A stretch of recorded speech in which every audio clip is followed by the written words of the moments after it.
When you subscribe, we will use the information you provide to send you these newsletters.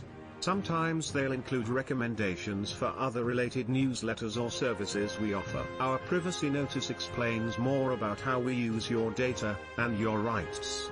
You can unsubscribe at any time. Mike Tyson is in fierce shape ahead of his return to boxing against Roy Jones Jr. this weekend, and proved so by knocking one of his sparring partner's teeth out in training camp, claims former world champion Zab Judah. Tyson will return to the ring for the first time in 15 years on Saturday. The 54-year-old is mounting an unlikely comeback to the sport, which will begin with an exhibition match against Jones Jr. The former heavyweight champion, once dubbed the baddest man on the planet, is favored to win the bout, and reportedly wants to continue fighting should he beat Jones. Much has been made of the rules for Saturday's exhibition, which will be held at the Staples Center in Los Angeles.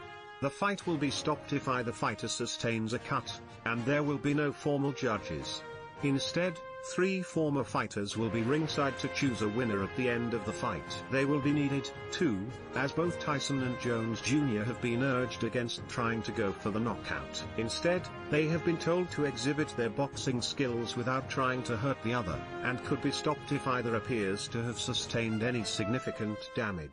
But according to Judah, who has been in camp with Iron Mike, the 54-year-old will throw that advice out of the window come fight night. He revealed that Tyson has already knocked one of his sparring partner's teeth out, such is the ferocity of his punch power. Judah said, "I just finished up a training camp with Mike Tyson.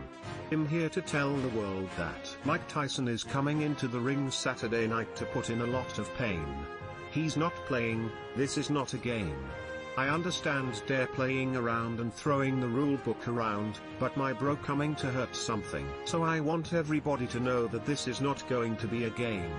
The Mike Tyson you know from the past, I think he's back. Let me tell you why. There was a guy who came to the training camp, and he came with a full set of teeth, but he left with one tooth missing. So that's back to the intensity of what Mike is doing again. Bro is on it, it's going to be crazy."